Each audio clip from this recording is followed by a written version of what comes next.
জিজ্ঞাসা করে মা হযরত হাসান বসরি কোথায় গেলেন? মহিলা বলে বাবা তোমার হুজুর হাসান বসরি আসতে নারাজ, তিনি তোমাকে তওবা পড়াতে পারবেন না। ও বাবা ছেলে, তুমি হাসান বসরির কাছে একবার নয় দুবার নয় 70 বার তুমি তওবা করেছো বাবা, তুমি আবার গুনাহ করেছো, আবার তওবা করেছো, আবার গুনাহ করেছো বাবা। তিনি তোমাকে তওবা পড়াতে আসবেন না, তিনি তোমাকে তওবা করাবেন না, কেননা তুমি গুনাহ করো আবার তওবা করো, এটা তিনি পছন্দ করলেন না। ছেলেটা কাঁদতে লাগলেন মা আমি জাহান্নামী হয়ে যাব, আমার নাজাত নাই, আমার বিশ্বাস যদি আমি তিনার হাত ধরে তওবা পড়তাম আল্লাহ আমাকে মাফ করে দিতেন মা, আমি এখন জাহান্নামী হয়ে যাব মা, আল্লাহ আমাকে ছাড়বেন না, আমার নাজাতের কোনো ব্যবস্থা হবে না মা, আমি একা একাই যত তওবা পড়ি না কেন আল্লাহ আমাকে মাফ করবেন না মা। তবে একটা কথা শুনে রাখো মা, আমি মারা যাব, আমার মরণের পরে তোমার পাটা নিয়ে আমার কপালে রেখো মা, তোমার পাটা নিয়ে আমার কপালটাই রেখো। আমি জানি আল্লাহ রাসূল বলেছে তোমাদের মায়ের পায়ে তলা হলো ছেলে তোমাদের জান্নাত। জোরে বলো, জোরে বলো মা তোমার পায়ের তলায় হলো আমার জান্নাত, এটা আমার নবীর কথা। যদি তুমি তোমার পাটা আমার কপালে রাখতে পারো তাহলে আমার জান্নাত আমি পেয়ে যাব মা। আমার মরণের পরে আমাকে গোসল দেবেন না, আমার লাশ জানাজার নামাজ পড়াবেন না, আমার লাশটা নিয়ে গলার মধ্যে একটা দড়ি দিয়ে গোটা শহরটা ঘোরাবে মা, গোটা শহরটা ঘিসড়ে টেনে ঘোরাবে মা। এই গোটা শহরের বালি পাথর ইট পাটকে লেগে আমার শরীরের চামড়াটা উঠে যাবে, চোখ মুখগুলো সব ক্ষত বিক্ষত হয়ে যাবে, তারপরে আমাকে কবর দিও মা। আমার বিশ্বাস তুমি যদি আমাকে এরকম করে কষ্ট দিতে পারো মনে হয় আল্লাহ পাক আমার তামাম জীবনের গুনাহগুলোকে ক্ষমা করে দেবে।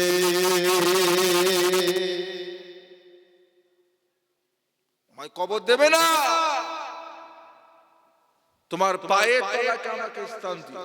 আমি জানি আল্লাহর নবী বলেছেন বাবারা ছেলেরা তোমাদের মায়ের পায়ের তলাই হলো ছেলেদের জান্নাত। জোরে বলবেন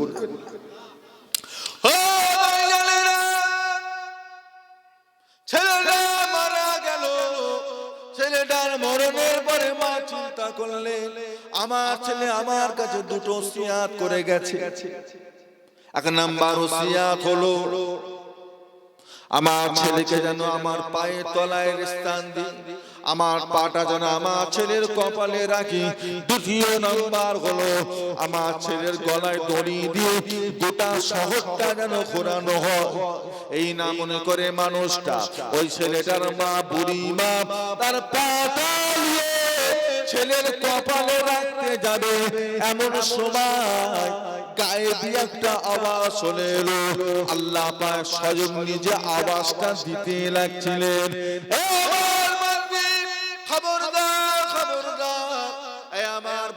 খবরদার তোমার পাটা আমার বান্দার কপালে যেন রেখো না, তোমার পাটা নিয়ে আমার বান্দার কপালে রেখো না। বান্দি তুমি জানো না আমি আল্লাহ পাক কপাল পা দিয়েছি শুধুমাত্র আমি আল্লাহকে সিজদা করার জন্য। জোরে বলুন এই কপালটায় পা রাখতে যেও না, এত বড় বেয়াদবি তুমি করো না, যেটা আমার সিজদার জায়গা ওই জায়গাটা তুমি তোমার পা রাখতে পারো না। ওরে আমার বান্দি, আমার বান্দার লাশটা নিয়ে গোটা শহরে তুমি এইভাবে নিয়ে ঘুরবে না, তাকে কষ্ট দেবে না। আমার বান্দা নিজেকে অপমান করেছে, আমার বান্দা নিজের গুনাহ করার জন্য নিজেকে নিজে ছোট করেছে, নিজেকে নিজে ছোট ভেবেছে। আমি আল্লাহর কাছে নাজাত পাওয়ার জন্য দুনিয়া সাজা দুনিয়ায় পাবার চেষ্টা করেছে। ওরে আমার বান্দি যা, আমি আল্লাহ বা ঘোষণা করে দিলাম, আমার বান্দাকে আর গোটা পাড়া ঘোরাবার কোনো প্রয়োজন নাই। আমি আল্লাহ পাক আমার বান্দার তওবাকে কবুল করে নিয়ে আমি আল্লাহ আমার বান্দার জীবনে পাহাড় পাহাড় পরিমাণ গুনাহগুলোকে আমি আল্লাহ পাক ক্ষমা করে দিলাম। জোরে বলুন, জোরে বলুন না। যা, ওকে আর কষ্ট দিওনি, ওকে দাফন করে দাও। ও যখন নিজে ছোট হয়েছে, আমি আল্লাহর কাছে নত হয়েছে। আযাবে জাহান্নাম থেকে বাঁচার জন্য, কবরের আযাব থেকে নাজাত পাওয়ার জন্য তোমাকে সে এত বড় কথা বলে গেছে যে মা আমার গলায় দড়ি দিয়ে গোটা পাড়াটা ঘোরাবে, পাড়ার লোকেরা আমাকে দেখুক আমি কত বড় গুনাহগার, কত বড় পাপী, কত বড় খারাপ। আল্লাহ তাহলে আমাকে হয়তো মাফ করে দেবে। বান্দি, আমি তার মনের খবরটা জানি, আমি আল্লাহ তার জীবনের সমস্ত গুনাহকে মাফ করেছি। যা, আমার বান্দাকে সুন্দর করে গোসল দিয়ে তাকে কাফন পরিয়ে জানাজার নামাজ পড়ে তার মাটি মঞ্জুরের ব্যবস্থা করে দাও। জোরে বলুন সুবহানাল্লাহ। বান্দাটাকে কবর দেয়া হলো। সেই রাত্রিতে আল্লাহর ওলি হযরত হাসান বসরি ঘুমিয়ে আছে।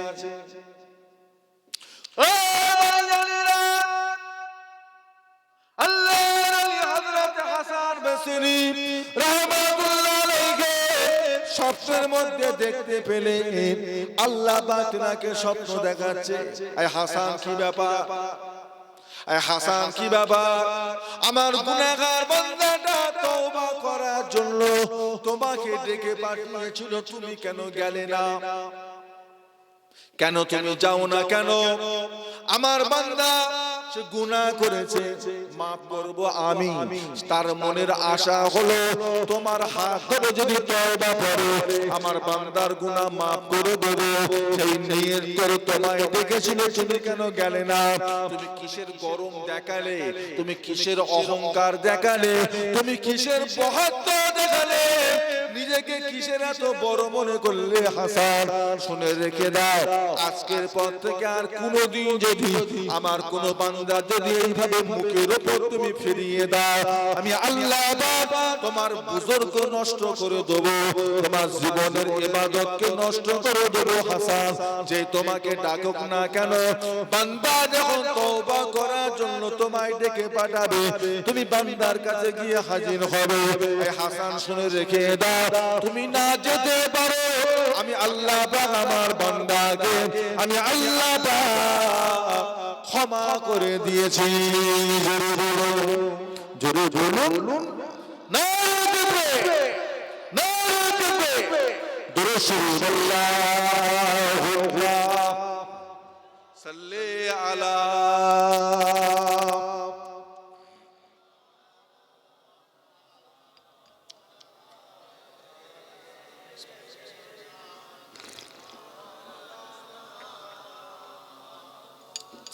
मोहब्बत अल्लाहुम्मा सल्ली अला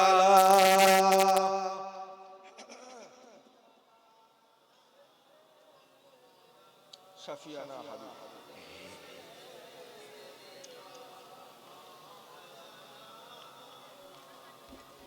वला आले सय्यदना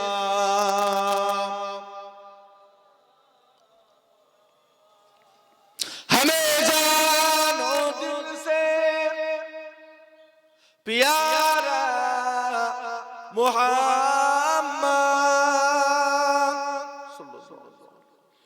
मोहम्मद की हम है हमारा मोहम्मद, जो आंखों में आए तो कब तक रहेगा ये पर्दा हमारा तुम्हारा मोहम्मद अल्लाहुम्मा सल्ले अला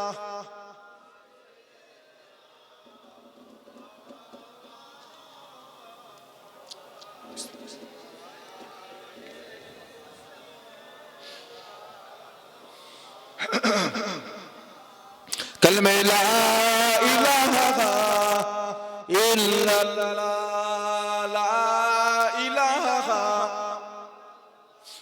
ला इलाहा इल्लल्लाह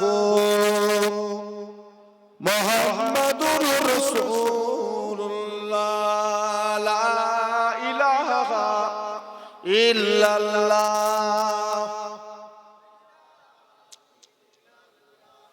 ला इलाहा इल्लल्लाह मुहम्मदुर रसूलुल्लाह अल्लाहुम्मा सल्ली अला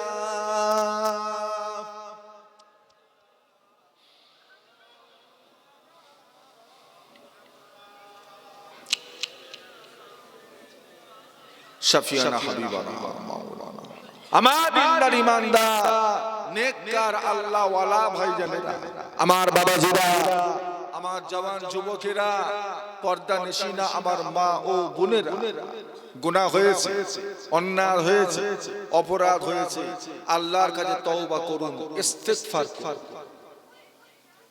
প্রত্যেকটা নামাজের শেষে, প্রত্যেকটা ফরজ নামাজের শেষে আল্লাহর কাছে খাঁটি দিলে তওবা করা। তাও যদি সময় না হয়, সারাদিন ব্যবসা বাণিজ্য, কাজ কারবার, চাষাবাদ, জমি জায়গা, জিনিসপত্র নিয়ে যদি তওবা করার সুযোগ যদি নাও পান, রাতে ঘুমোতে যাওয়ার আগে আল্লাহর কাছে সারাদিনে চলাফেরার মধ্যে যা ভুল ত্রুটি হয়েছে তার জন্য আল্লাহর কাছে তওবা করা। হ্যাঁ, দিনে তওবা করলে কি হয়? তওবা কবুল হয়ে যায়, তবে আপনার মনটা শান্তি নাও হতে পারে। তবে দিনের থেকে রাতে তওবা করলে তওবাটা যেমন আল্লাহর দরবারে কবুল হয়, নিজের মনটাও শান্তি পায়, নিজের মনটাও শান্তি পায়। সামনে আসছে রোজার মাস, নিয়ামতের মাস, বরকতের মাস, মাগফিরাতের মাস, নাজাতের মাস। এই সমস্ত মাসে তওবা তিল্লা করে জীবনটাকে একটু গড়ে তোলেন, রেডি হন, তৈরি। আল্লাহ রাসূল বলেছে রজবের চাঁদ হলো জমিনটাকে উর্বর করার চাঁদ, উর্বর করার চাঁদ। আল্লাহ রাসূল বলেছে রজবের চাঁদ হলো জমিনটাকে উর্বর করার চাঁদ। জমি কিনেই চাষ করা হয় না, জমি কিনেই চাষ করা হয় না। ওই জমিতে চাষ করার আগে খাটনি আছে না?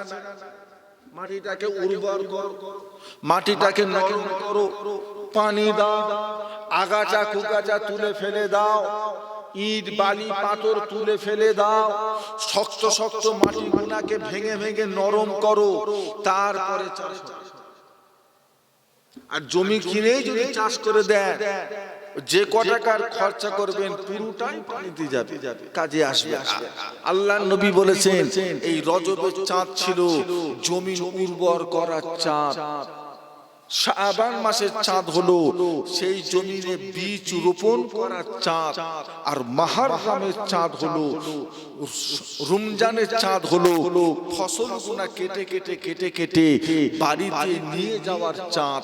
যদি বলুন সুবহানাল্লাহ। তৈরি হ, এক ওয়াক্ত নামাজ পড়েন না, নিয়ত করে আছেন রমজান মাস এলে নামাজি হবেন, হতে পারবেন না। আপনি নামাজি হতে হতে রোজা শেষ, আখিরি জামানা, আখিরি জামানা। বছর মাসগুলো পার হচ্ছে সপ্তাহ, বছরগুলো পার হচ্ছে মাসের মতো। সকলেই বুঝতে পারছে, সবাই বুঝতে পারছে। শুধু মুসলমান বলে কথা নয়, ইমানদার বলে কথা নয়, আমরা সবাই বুঝতে পারছি। মোবাইল ফোন ব্যবহার করেন, 299 টাকা 300 টাকা রিচার্জ করলে এক মাস, একটা মাস ঠিক করে বলেন এই মাসটা কিভাবে পার হয় আমরা বুঝতে পারছি। মনে হয় কি এই তো যেন 10 দিন আগে রিচার্জটা করলাম, এক্ষুনি মাস শেষ, এখনই মাস শেষ, হিসেব মাথায় ঢোকে না। দেখছেন না শুক্রবার গুলো কি তাড়াতাড়ি আসছে। আখরি জামানা, কিয়ামতের একটা বড় আলামত হলো আল্লাহ রাসূল বলেছেন বছর পার হবে মাসের মতো, মাসগুলো পার হবে সপ্তাহের মতো, সপ্তাহগুলো পার হবে দিনের মতো, দিনগুলো পার হবে ঘন্টার মতো, আর ঘন্টাগুলো পার হবে এক ঝলক আগুনের মতো। দিশলাই কাঠে যখন জ্বালা, দিশলাই কাঠে জ্বালাবার সময় যে আগুনটা ঝলকা মারে ওই আগুনটা কিন্তু বেশি থাকে না, কিছু এক সেকেন্ডও না, ওই ঘন্টাটা পার হবে ওই এক ঝলকা আগুনের মতো, ঘন্টা পার হবে আপনি আমি কিছু বুঝতে পারবো না, বুঝলে? আপনি যদি আজকে 2 ওয়াক্ত নামাজি হতে পারে, মোটামুটি রমজান পড়ার আগে আপনি 4 ওয়াক্ত নামাজি হয়ে যাবেন। রমজান পড়ার আগে যদি আপনি আমি 4 ওয়াক্ত নামাজি হয়ে যাই, রোজার মাসের ভিতরে আল্লাহ করে আমরা 5 ওয়াক্ত নামাজি হয়ে যাব। বলুন ইনশাআল্লাহ, সকলে মিলে বলুন। বাপেরা শক্ত হয়, মায়েরা শক্ত হয়, বাপেরা শক্ত হয়, বাচ্চা কাচ্চাকে বলে নিজেরা নামাজ পড়ছে, নিজেরা রোজা রাখছে, হ্যাঁ ছেলে পেলে গুলোকে কার দায়িত্বে ছেড়ে রেখেছে? তারা নামাজি হবে কি করে, রোজাদার হবে কি করে? ওয়াজ শুনে, ওয়াজ দিয়ে নামাজি হয় না, ওয়াজ শুনে নামাজি হয় না। ওয়াজ শুনে শুনে যদি নামাজি হতো, কুরুল গাছার একটা মানুষে বেনামাজি থাকতো না। এই দায়িত্ব হুজুরের নয়, আপনার ছেলেকে নামাজি করার দায়িত্ব গ্রামের ইমামের নয়, আপনার বাড়ির মেয়েটাকে নামাজি করার দায়িত্ব গ্রামের ইমাম সাহেবের নয়। আল্লাহ পাক কোরআন পাকে বলেন ইয়া আইয়ুহাল্লাযীনা আমানু কু আনফুসাকুম ওয়া আহলিকুম নারা, এই ঈমানদারেরা নিজে বাঁচো, নিজে বাঁচো, নিজের বাচ্চা কাচ্চা গুনাহকে জাহান্নামের আগুন থেকে বাঁচিয়ে নাও। নিজে বাঁচো আর ছেলে পেলে গুলোকে, বাড়ির মেয়েটাকে, বৌমাটাকে জাহান্নাম থেকে বাঁচা। আপনার দায়িত্ব, আপনার দায়িত্ব। এত জলসা দিয়ে কি লাভ? অনেকে বলে এত জলসা দিয়ে কি লাভ? ছেলে নামাজি হয় না, ছেলে রোজাদারি হয় না, ছেলে ভালোই হয় না, জলসা দিয়ে কি লাভ? যে হুজুরের দায়িত্ব তো নয়। আপনার ছেলে 30 বছর বয়স, তাকে আপনি আপনার তরফ থেকে জীবনও নামাজের কথা বললেন না, আর আপনি জলসার নামে দোষ দিচ্ছেন জলসা দিয়ে ছেলে নামাজি হয় না। দায়িত্ব জলসা, দায়িত্ব হুজুরে না, দায়িত্ব বাপের নিজে। বাড়ির বউ হয়ে আপনি পর্দা করবেন না, 2 ছেলের মা হয়ে গেলে, মেয়ে 13, 14, 15 বছর বয়স হয়ে গেল, আপনি এখনো যদি পর্দা পুশিদা না করেন, ভালো যদি না হয়, আপনার মেয়ে জীবনও পর্দা করবে? সেও বেপর্দা, আপনিও বেপর্দা। মেয়েকে পর্দা নিশিনা করতে গেলে, মেয়েকে আল্লাহ ওয়ালা করতে গেলে, ভালো করতে গেলে আগে মায়ের ভিতরে পরিবর্তন আসা লাগবে। মা যদি ভালো হয়, মেয়েও ভালো হবে, মেয়েও আল্লাহ ওয়ালা হবে, মেয়েও নেক হবে। মা যদি পথভ্রষ্ট থাকে, বেপর্দা থাকে, তার ছেলে মেয়ে জীবনও কোনোদিন পর্দা নিশিনা মহিলা হতে পারবে না।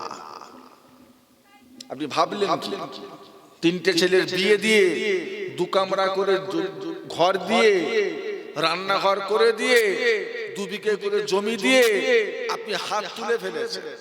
বলছে হুজুর সব দায়িত্ব মিটিয়ে দিয়েছি। কি করেছো বাবা?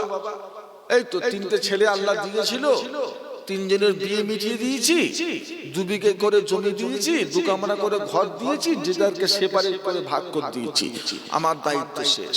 এতে বাপের দায়িত্ব শেষ হলো না, বাপের দায়িত্ব শেষ হলো না, বাপের আরো দায়িত্ব বাকি আছে। আপনার ছেলেকে নামাজি করতে হবে, রোজাদার করতে হবে, কোরআন তেলাওয়াত শিখাতে হবে, সুন্নতের উপর তাকে চলাতে হবে। এই দায়িত্বটা কার? বাপের নিজের। আপনার নিজের দায়িত্ব আপনার মেয়েকে ভিতরে পরিবর্তন নিয়ে এসে ছেলেটাকে এই সমস্ত জিনিসগুলো মাসলা মাসাইল শিখিয়ে তার অন্তরে রাসূলের মহব্বতের জায়গা করে দেওয়া, এটা হলো বাপ আপনার নিজের দায়িত্ব। বাপও জুম্মার দিন 2 রাকাত পড়ে পালায়, ছেলেও 2 রাকাত পড়ে পালায়, হবে কি করে? কারোর বাপ যদিও নামাজটা পড়লো, ছেলেকে জীবনও নামাজের কথা বললো না, সেই 2 রাকাত পর্যন্ত হয়েই রয়ে গেল। বাপ যদি মাঝে মাঝে বলতো, হেরা প্রতি সপ্তাহে 2 রাকাত করে পালাবি, বাড়তি নামাজগুলো পড়ে যা, তাহলে একটা আশা করা যেত ছেলে শুনে শুনে ভয় খেয়ে সবে একদিন আল্লাহ ওয়ালা হতো, নেক নামাজি মুসল্লি হতো। তাকে আপনি কিছু বলছেন না, আপনি পড়ছেন, ছেলেকে বলছেন না, ছেলে ভালো হবে কি? ছেলে নেক হবে কি? ছেলে আল্লাহ ওয়ালা হবে কি? বংশ দিয়ে, টাকা দিয়ে, পয়সা দিয়ে, ধন দৌলত দিয়ে, জমি জায়গা দিয়ে, রূপ দিয়ে কিয়ামতের দিনে বিচার হবে না। ময়দানে মাহশারে এই সব জিনিস দিয়ে বিচার হবে না। টাকা দিয়ে, পয়সা দিয়ে, রূপ দিয়ে, গুণ দিয়ে বিচার হবে না। হ্যাঁ, দাম আছে, বংশের দাম আছে, টাকা পয়সার দাম আছে, কাজ আছে, তবে বিচার এই সব হবে না। আল্লাহ পাক কিয়ামতের ময়দানে মাশাআল্লাহ বান্দা বান্দীদের টাকা পয়সা দেখবেন না। আল্লাহ বা ময়দানে মাশারে কিয়ামতের দিন আল্লাহ বান্দা বান্দীদের চেহারা আল্লাহ দেখবেন না, বংশ আল্লাহ দেখবেন না, বান্দা গেরা না লম্বা, বান্দা কালো না ফর্সা, এসব আল্লাহ পাক বিচার করবেন না। ও ময়দানেরা,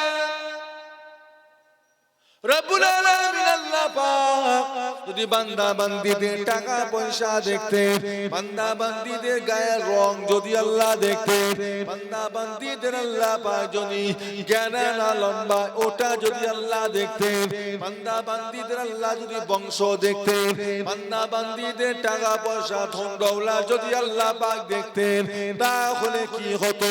আল্লাহ নবী সাহাবী হযরতে বেলাল রাদিয়াল্লাহু তাআলা জীবনও কোনদিন অত উঁচু দরে সাহাবা হতে পারতেন না।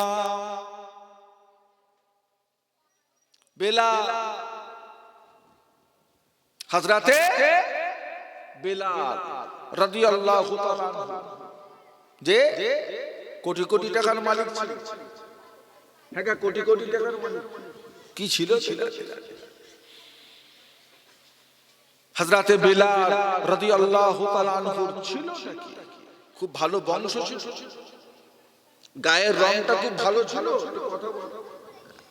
আল্লাহ দেখবে, আল্লাহ কিয়ামতে বলবে যাদের ভালো বংশ তাদেরকে জান্নাত দাও, আর যাদের বংশ ভালো না ও যতই ইবাদত থাকুক জাহান্নামে দাও। এই ফেরেশতারা, যারা ফর্সা ফর্সা তাদেরকে জান্নাতে দাও, আর যারা কালো কালো তাদেরকে জাহান্নামে দাও। আল্লাহ কিয়ামতে এই বিচার করবে। আল্লাহ কিয়ামতে দেখবে। আল্লাহ পাক হাসরের ময়দানে কিয়ামতের দিন আল্লাহ পাক বান্দা বান্দীদের আল্লাহ টাকা পয়সা দিয়ে বিচার করবেন না। ও ময়দানেরা, হাসরের ময়দানে কিয়ামতের দিন আল্লাহ পাক বান্দা বান্দীরা গেরা না লম্বা এটা দিয়ে আল্লাহ পাক বিচার করবেন না। যদি আল্লাহ বান্দা বান্দীদের টাকা দেখতেন, যদি আল্লাহ বা বান্দা বান্দীদের পয়সা দেখতেন, যদি আল্লাহ বা হাসরের ময়দানে বান্দা বান্দীদের আল্লাহ পাক বংশ দেখতেন, তাহলে কি হতো? হযরতে বেলাল রাদিয়াল্লাহু তাআলা আনহু জীবনও কোনদিন এত উঁচু দরের সাহাবা হতে পারতেন না। কত সাহাবা ছিলেন আল্লাহর রাসূল, বেলাল এত সম্মান পেয়েছে। হযরতে বেলাল রাদিয়াল্লাহু তাআলা আনহু এত ইজ্জত পেয়েছেন কেন? কিছুই তো নবী আমার যখন মেরাজ শরীফে গেছিলেন, ও ভাইজানেরা, রজবে চাঁদে নবী আমার মেরাজে চলে গেলেন।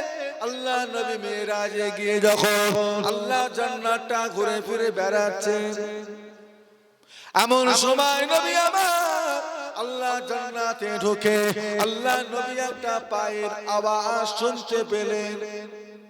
কে যেন হেঁটে চলে বেড়ায়, কি যেন চলাফেরা করে বেড়ায়, আল্লাহ রাসূল শুনতে পেলেন। অমনি আল্লাহ রাসূল জিজ্ঞাসা করে, জিবরাইল, এই পায়ের আওয়াজটা কার আওয়াজ? ও হযরতে জিবরাইল, আমি নবী একটা পায়ের আওয়াজ শুনতে পাই, যে পায়ের আওয়াজটা আমি রাসূলুল্লাহ পিছনের দিক দিয়ে পাই না, যে পায়ের আওয়াজটা আমি রাসূলুল্লাহ সাল্লাল্লাহু আলাইহি ওয়াসাল্লাম আমার ডান দিক দিয়েও পাই না, যে পায়ের আওয়াজটা আমি নবী আমার বাম দিক দিয়েও পাই না, আমার সামনের দিক দিয়ে পাই। এটা কে হাঁটে, কে চলাফেরা করে? হযরতে জিবরাইল, ইয়া রাসূলুল্লাহ, হাবিবাল্লাহ, আপনি যে পায়ের আওয়াজটা শুনতে পান, ওই পায়ের আওয়াজটা জান্নাতে চলার আওয়াজ নয়, ওই আওয়াজটা জান্নাতে চলার আওয়াজ নয়। হুজুর আপনি জানেন না এই পায়ের আওয়াজটা কার আওয়াজ? হুজুর আপনি জানেন না এই পায়ের আওয়াজটা হলো দুনিয়ায় চলার আওয়াজ। হুজুর আপনি জানেন না আপনার সাহাবী হযরতে বেলাল রাদিয়াল্লাহু তাআলা আনহু দুনিয়ার জমিনে চলে ফিরে বেড়ান, ওনার দুনিয়ার জমিনে চলাফেরা করার পায়ের আওয়াজটা আল্লাহর জান্নাত পর্যন্ত পৌঁছে যায়। জোরে বলুন, একটু মহব্বতে বলা যাবে না? এই আওয়াজটা বেলালের পায়ের আওয়াজ। এখন বেলাল এই গভীর রাতে তাহাজ্জুদের নামাজের জন্য উজু করে মদিনার মসজিদে নববী শরীফের দিকে হাঁটছেন। ওই আওয়াজটা আপনি এখন আল্লাহ জান্নাতে শুনতে পেয়েছে। জোরে বলবেন না? 1-2 কিলোমিটার জান্নাত জমিন থেকে 1 কিলোমিটার, 2 কিলোমিটার, 20 কিলোমিটার। দুনিয়া থেকে প্রথম আসমানের দূরত্ব হলো খালি 500 বছরের রাস্তা। এইভাবে আল্লাহ পাক আমার নবীকে মেরাজের রাত্রিরে 7 আসমান উপরে তুলেছিলেন। তারপরে জান্নাত, সে জান্নাতের কিছু অংশ আল্লাহ পাক আমার নবীকে মেরাজের রাত্রিরে আল্লাহ ঘুরিয়ে দেখিয়েছিলেন। ওই জান্নাত ঘুরতে ঘুরতে বেলালের পায়ের আওয়াজ আল্লাহর নবী জান্নাতে পেয়েছিলেন। জোরে বলবেন না? কি ছিল বেলাল? রং ছিল না ঢং ছিল? টাকা ছিল না পয়সা ছিল? বাড়ি ছিল না ঘর ছিল? কিছুই নেই। হযরতে বেলালের থেকে আর দামি দামি সাহাবা আমার নবী ছিল না? নাকি বেলালই সবচেয়ে দামি? তা তো না। আল্লাহর নবীর এমনও সাহাবা ছিলেন যেই সাহাবার কথা আল্লাহর নবী বলেছিলেন, বাবা আমার সাহাবাদের ভিতর আল্লাহ পাক এমনও সাহাবা রেখেছেন যিনি নবী হওয়ার মতো ক্ষমতা রাখতেন। এমন সাহাবা আমার নবী ছিল না? ছিল। কি নাম? হযরতে আল্লাহর নবী বলেছিলেন বাবারা, লা নবিয়া বাদি লাকানা উমার, আমার পরে দুনিয়াতে আল্লাহ কাউকে নবী করবেন না। যদি আল্লাহ পাক আমার পরে কাউকে যদি নবী করে দিতেন, হযরত ওমরকে আল্লাহ পাক দুনিয়ায় নবী করে পাঠাতেন। জোরে বলুন, জোরে বলুন। ছেলে খেলা কথা, কাদের মতো ক্ষমতা, কাদের মতো নবীদের। ইবাদত করে করে নবী হয় না নবী আসমান থেকে সিলেট হয়ে আসে? বলেন তো, নাকি দুনিয়ায় এসে অনেক নামাজ পড়ছে, অনেক রোজা রাখছে, অনেক মেহনত করছে, তাই আল্লাহ তাকে বলছে যা তুই নবী হয়ে যা? এমন ব্যাপার? যোগ্যতায় নবী হওয়া যায় না, যোগ্যতায় ওলি হওয়া যায়, পীর হওয়া যায়, কুতুব হওয়া যায়, গৌস হওয়া যায়, হ্যাঁ যোগ্যতা আল্লাহর মাহবুব হওয়া যায়, কিন্তু নবী এটা সিলেট, এটা আসমান থেকে সিলেট।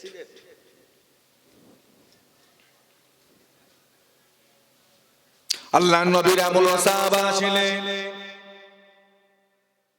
যার সাথে আল্লাহর নবী বলেছিলেন বাবারা, আমার পৃথিবী মানুষের ঈমান আর আমলটা নিয়ে যদি দাঁড়ি পাল্লার একদিকে রাখা যায়, ও সাহাবা কেরামেরা, तमाम পৃথিবী মানুষের ঈমান আর আমলের দিকটা হালকা হয়ে যাবে, আর আমার একটা সাহাবার ঈমান আর আমলটা নিয়ে যদি দাঁড়ি পাল্লার অপর দিকে রাখা হয়, আমার একটা সাহাবার ঈমান আমলের পাল্লাখানা আল্লাহ পাকের দরবারে বড় ভারী হয়ে যাবে। জোরে বলো, জোরে বলো কি না? হযরতে আবু বকর সিদ্দিক রাদিয়াল্লাহু তাআলা, এই যে এত বড় বড় দুটো সাহাবার নাম বললাম, আচ্ছা এনাদের পায়ের আওয়াজ আল্লাহর নবী জান্নাতে পেয়েছে? হযরতে বেলালের থেকে কি এনাদের আমল কম? হযরতে বেলাল রাদিয়াল্লাহু তাআলা আনহুর থেকে কি এনাদের যোগ্যতা কম? তাহলে বলেন তো অত বড় যোগ্যতার মানুষ বেলাল কি করে হলো? কোন ইবাদতের জন্য হলো?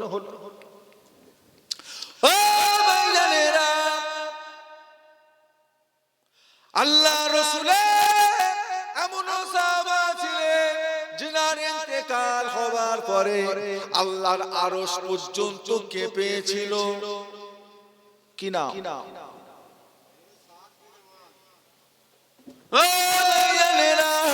আল্লাহ নবীর এমন সাহাবা ছিলেন যিনার জানাজার নামাজে একটা নয়, দুটো নয়, 20টা নয়, 70,000 রহমতের ফেরেশতা শামিল হয়েছিলেন। জোরে বলুন, জোরে বলুন কি না? হযরতে সাদ বিন মুআজ রাদিয়াল্লাহু তাআলা ইন্তেকাল করেছিলেন, আল্লাহর আরশটা থরথর করে কেঁপেছিল।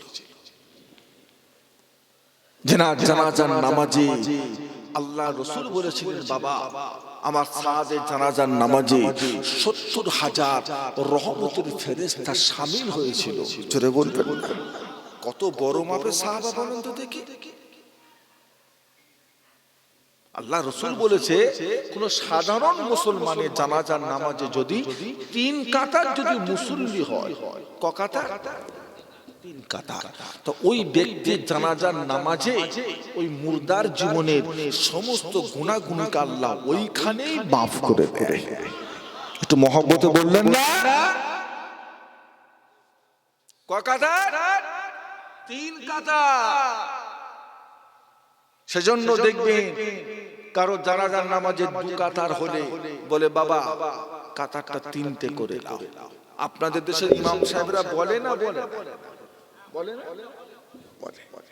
বলে কাতারটা 3টে করে দাও। 4টে হলে বলে বাবা 5টা করে দাও। 6টা হলে বলে 7টা করে নাও, 8টা হলে বলে 9টা করে নাও, 10টার পরে আর বলার দরকার নেই, অধিক হয়ে গেছে। 3টের বেশি, 2টোর বেশি 3টে কাতার করবে। জানাজার নামাজে 3 কাতার মুসল্লি হলে ওই ব্যক্তিটার ঠিকানা আল্লাহর দয়ার জান্নাত হয়ে যায়। জোরে বলুন না সুবহানাল্লাহ। বুঝলেন? ওসিলা মানে ওসিলা, ওই ব্যক্তির নাজাতের ওসিলা হলো কি বলেন তো? ওই ব্যক্তির জানাজা আর ওই ব্যক্তির জানাজার কাতার। ওই ব্যক্তির নাজাতের ওসিলা হলো ওই ব্যক্তির জামাত এবং জানাজার কি কাতার। কাতার বেশি হয়েছে, আল্লাহ তাকে নাজাত দিয়েছে। ওসিলা আমরা ওসিলা মানি, আমরা আল্লাহর ওলির ওসিলা দেওয়া পছন্দ করি। আমরা পীরের থেকে চাই না, ওলির থেকে চাই না, মাজারে গিয়ে চাই না, নবী রাসূলদের থেকে চাই না। আমরা কার কাছে চাই? আল্লাহর কাছে। কে কি করছে না করছে আমরা সব দেখি না। কে কবরে চাদর দেয়, কে ফুল দেয়, কে সিন্দি দেয়, কে হাজত মান্নত করে, কে মেয়ে ছেলে দিয়ে মাজারে উঠে হই হই করে। ওসব আমাদের সাথে জুড়লে হবে? আমাদের পীর মুর্শিদ ফুরফুরা শরীফের মুজাদ্দিদুল জামান আলা হযরত দাদা হুজুর কিবলা রাহমাতুল্লাহ আলাইহি, উনি আপনাকে আমাকে আমাদের সকলকে শিক্ষা দিয়ে গেছে। জিয়ারত কিভাবে করতে হয় আমরা শিক্ষা পেয়েছি। অত আপনাদের থেকে আমাদের জ্ঞান নেবার দরকার। যারা করছে তাদেরকে বলতে যাও। আমরা মিলাদে কিয়াম করি, আমরা ফরজ জেনে করি না, ওয়াজিব জেনে করি না। আবার আমরা তোমাদের মতো বিদআত করে চেঁচাই না। আমরা বলি মুস্তাহাসান জায়েজ, করলে ভালো, না করলে কোনো গুনাহ নেই। ভালো লাগে দাঁড়া, না ভালো লাগে বসে, না ভালো লাগে শুয়ে পড়ে, না ভালো লাগে উঠে পালা। আপনার ছেলে নামাজ পড়ছে না, তার সাথে আপনি কথা বলা বন্ধ করেছেন? আপনার ভাই নামাজ পড়ছে না, তার সাথে আপনি কথা বলা বন্ধ করেছেন? আপনার ভাই যদি নামাজ না পড়ে, তার সাথে যদি আপনি কথা বলা বন্ধ না করেন, আপনার পাশের বাড়ির মানুষটা কিয়াম যদি নাই করে, তার সাথে কেন দুশমনি? এটা ভুল। সে ফরজ কাজ ছেড়ে দিয়েছে, কিছু বলছেন না। একটা মুস্তাহাসান ছাড়লে এত না পাচ্ছেন কেন? প্রয়োজন কোন প্রয়োজন? আমরা বিয়াদব পীরের মুরিদ না, আমরা আদবওয়ালা পীরের মুরিদ।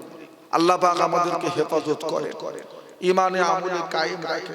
আল্লাহ পাক আমাদের নসিবে খাতেমা বিল খায়র নসিব করেন। বলুন আল্লাহুম্মা আমিন। বলুন আল্লাহুম্মা। মুক্তাসার করলাম বাবা ভাইজান। আল্লাহ পাক যদি আবার কখনো তৌফিক দেন, আল্লাহ পাক যদি আবার কখনো হাজির করা ভাইদের খেদমতে আবার আসবে। এখন আপনাদের খেদমতে আমার ফুফুতো ভাই এসে হাজির হয়েছে, বুঝলেন? এসে হাজির হয়েছে, আপনাদের কাছে আসবে। একটু দেরি হয়েছে, লেট হয়েছে, আসবে। আমার ফুফুতো ভাই, আমার ফুফুর ছেলে হরিণখোলা দরবার থেকে এসেছে। পীরজাদা সৈয়দ মাওলানা মোহাম্মদ মহিবুল্লাহ হুসাইনি ভাই এসেছে। ওয়াজ নসিহত করবেন এবং উনি আখিরি দোয়া করবেন। কেউ উঠাউঠি করবেন না, কেউ ঘরে যাবেন না। যখন এসে বসেছেন আখিরি দোয়াটা করে যাবে, শেষ মুনাজাতটা করে দোয়া নিয়ে বাড়ি যাবে। কেউ উঠাউঠি করবেন না। একবার সকলে মহব্বতে দুরূদ শরীফ পড়েন। আল্লাহুম্মা সাল্লি আলা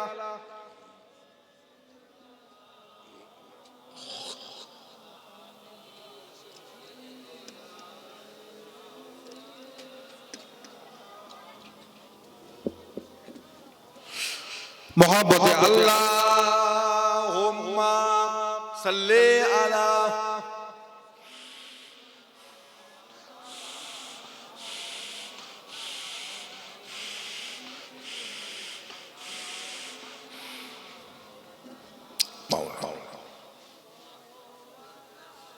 وبهما تجلي सीने में है मैं हूँ मदीने में है फूल तो फूल का तूने क्या हुस्न है लुत्फ जन्ना से बरो करो मदीने में है अल्लाहुम्मा सल्ले अला शफीना हबीबना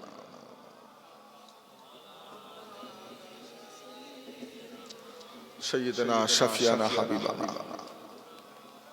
अपने आंखों से देखा कि नहीं है मगर उनके तस्वीर सीने में मौजूद में है जिनकी खुशबू से महका है सारा जहां खुशबू नबी के पसीने में है अल्लाहुम्मा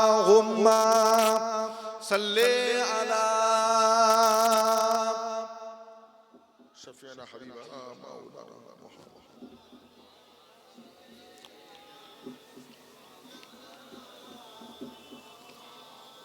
আমার ভাইজানেরা বাবাজিরা দোস্তরা বন্ধুরা আসেন মুক্তাসার করলাম ইতি করলাম আল্লাহ পাক যদি আবার কখনো তৌফিক দেয় আবার আপনাদের খেদমতে যদি আল্লাহ কখনো হাজির করেন দেখা হবে ইনশাআল্লাহ আল্লাহ পাক আমাদের হায়াতে বরকত দেন আমাদের পাড়ার এই মুরব্বি আমার এই বাবাজি যার বাড়িতে বসেছিলাম আজ 43 দিন আগে জুমার দিনে আল্লাহ পাকের ডাকে সাড়া দিয়ে আমাদের কাছ থেকে বিদায় নিয়েছেন ইন্তেকাল করেছেন আল্লাহ পাক তার কবরটাকে আল্লাহর নূর দিয়ে ভরিয়ে দেন আল্লাহ তাকে কবরে শান্তিতে রাখে আখিরাতের প্রতিটা মঞ্জিলকে আল্লাহ সহজ করে দেন বলুন আল্লাহুম্মা আল্লাহ পাক কুলগাছা এলাকার মুরব্বি বাবাজিদের আল্লাহ হায়াতে বরকত দেন ঈমানে আমলের সাথে কায়েম রাখেন আপনাদের উপর আল্লাহর রহমত দেন বরকত দেন বালা মুসিবত থেকে আল্লাহ হেফাজত করেন বলুন আল্লাহুম্মা আমিন ওটা করবেন না যারা দূর দূরান্তে আছেন মাহফিলের ভিতরে আসেন আমার ভাই এসেছেন ওয়াজ নসিহত করে আখিরি দোয়া করবেন সকলে ধীর স্থির ভাবে বসে ভাইয়ের মুখের ওয়াজ নসিহত শুনেন সকলে মহব্বতে দরুদ শরীফ আল্লাহুম্মা সাল্লি আলা